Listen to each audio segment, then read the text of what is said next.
we set the tone for ourselves of being the overachiever. And then it just feels very uncomfortable. And maybe we even receive feedback from our superiors or team of like, you're not doing as much.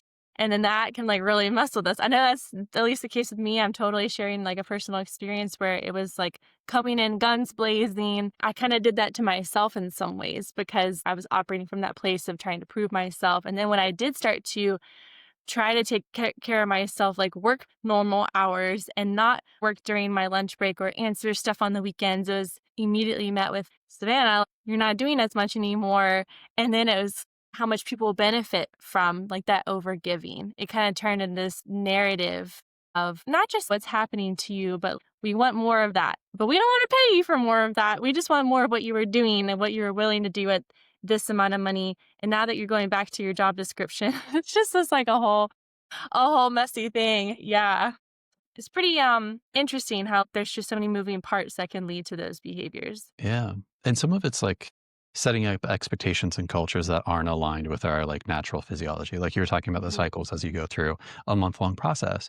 And if your expectation is being set on the month where you're like kicking butt and taking names, like in that week where you're like really feeling great, and we set the expectation of what counts as like quality or good enough work at that level, well, Mhm. that's not aligned with your natural physiology. And so then go through a natural rhythm and we're in that dip.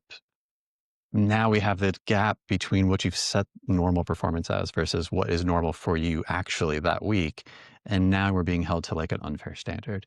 So Mm. sometimes people go, okay, well, what's my lowest performance if I'm like not well rested, I'm not well fed, I am in a part of a cycle and a dip, and like my energy or my attention to detail or whatever that ends up feeling or being expressed as you. Okay, let's set the bar there. And people are like, no, no, I can't set the bar low. No, that's not what an overachiever does. That's not what a driven, caring, passionate, caring person does.